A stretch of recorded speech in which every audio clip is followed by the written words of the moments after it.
டெய்லியும் பைபிள் வாசிக்க முடியாதவங்க இதை கேட்டு பயன்பெறுங்க ஃப்ரெண்ட்ஸ்.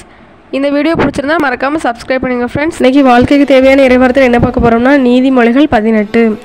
பிறரோடு ஒத்து வாழாதவர் தன்னலத்தை நாடுகின்றார். பிறர் கூறும் தக்க அறிவுரையும் அவருக்கு எரிச்சலை உண்டாக்கும். மதிக்கேடர் எதையும் அறிந்து கொள்ள விரும்ப மாட்டார். தம் மனத்தில் உள்ளதை வெளியிடவே விரும்புவார். கயமையும் இழிவும் சேர்ந்தே வரும். மதிப்பை இழப்பவர் இழி சொல்லுக்கு ஆளாவார். மனிதரின் சொற்கள் ஆழ்கடல் போன்றவை. அவை பாய்ந்தோடும் ஒரு நீரோட்டம். ஞானம் சுரக்கும் ஊற்று.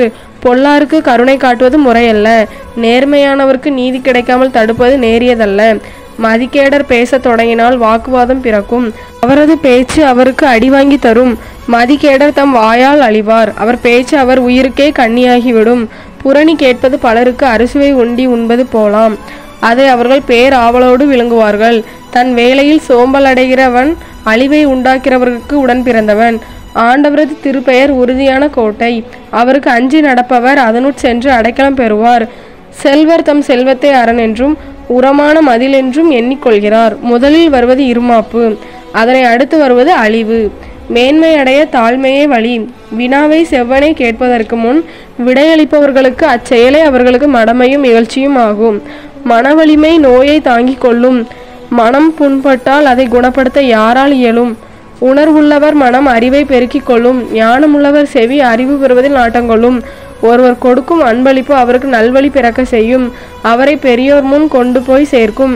வழக்கில் எதிரி வந்து குறுக்கு கேள்வி கேட்கும் வரையில் வாதி கூறுவது நியாயமாக தோன்றும். திருவுளச்சீட்டு விவாதத்தை முடிவுறச் செய்யும். வாதிடும் வலியோரின் வழக்கை தீர்க்கும். உன் இனத்தானுக்கு உதவி செய், அவன் உனக்கு அரணாய் இருப்பான். அவனோடு நீ சண்டையிட்டால் அவன் கதவை தாளிட்டு கொள்வான். ஒருவர் நாவினால் எதை விதைக்கிறாரோ அதையே உண்பார்.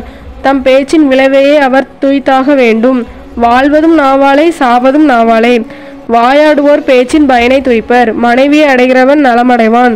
அவன் ஆண்டவரது நல்லாசியும் பெறுவான். ஏழை கெஞ்சி கேட்பார். செல்வரோ கடுகடுப்புடன் மறுமொழி கொடுப்பார். கேடு வருவிக்கும் நண்பரும் உண்டு. உடன் பிறந்தாரை விட மேலாக உள்ளன்பு காட்டும் தோழரும் உண்டு. இது வாழ்வுதோறும் கிறிஸ்துவின் நற்செய்தி. கிறிஸ்துவே உமக்கு புகழ்.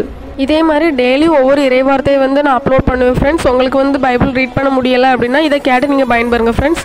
இந்த வீடியோ பிடிச்சிருந்தனா மறக்காமல் சப்ஸ்கிரைப் பண்ணுங்கள் ஃப்ரெண்ட்ஸ். தேங்க்ஸ் ஃபார் வாட்சிங்.